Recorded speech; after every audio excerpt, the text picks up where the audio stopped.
Ankleshwar જીઆઈડીસીમાં junior ખેલ ઉત્સવ 2026નો ધમાકેદાર પ્રારંભ, બાળકોમાં ખેલદિલીનો અનેરો સંગમ.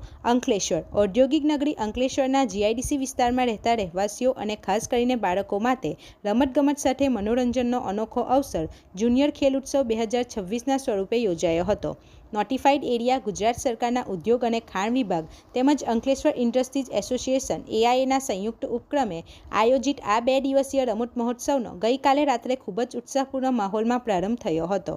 જીઆઈડીસીના કમલમ ગાર્ડન COP 7 ખાતે આયોજિત આ કાર્યક્રમમાં 5 થી 15 વર્ષની વયના સેંકડો બાળકોએ મેદાનમાં ઉતરી પોતાની ખેલ પ્રતિભાનું પ્રદર્શન કર્યું હતું. Play together, grow together, win ટુગેધરના સૂત્રને સાર્થક કરતા આ મહોત્સવમાં દોડ, ટાયર રેસ અને કોથળા દોડ જેવી પરંપરાગત અને શારીરિક શ્રમવાળી વિવિધ રમતોનું આયોજન કરવામાં આવ્યું હતું, જેમાં બાળકોએ જીતવાના નિર્ધાર સાથે જોમ અને જુસ્સો બતાવ્યો હતો. આ આયોજનની વિશેષતા એ રહી હતી કે રાત્રિના 8 થી 11 વાગ્યા દરમિયાન ફ્લડ લાઇટ્સના ઝળહળાટ વચ્ચે યોજાયું હતું, જેણે બાળકો અને વાલીઓ માટે એક અલગ જ પ્રકારનું આકર્ષણ જન્માવ્યું હતું.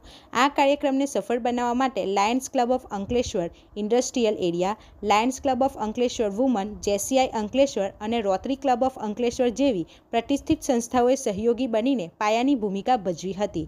કાર્યક્રમ દરમિયાન નોટિફાઈડ એરિયા ઓથોરિટીના chief officer Chintanbhai Patel, chairman Prabodhbhai Patel અને અંકલેશ્વર ઇન્ડસ્ટ્રીઝ એસોસિએશનના પ્રમુખ વિમલભાઈ જેઠવાએ હાજર રહી બાળકોની સ્પર્ધાઓ નિહાળી હતી અને તેમને પ્રોત્સાહિત કર્યા હતા. મહાનુભાવોએ જણાવ્યું હતું કે આ આયોજનોથી માત્ર શારીરિક ચપળતા જ નહીં, પરંતુ બાળકોમાં સામૂહિક ભાવના અને સામાજિક સમરસતાનો પણ વિકાસ થાય છે.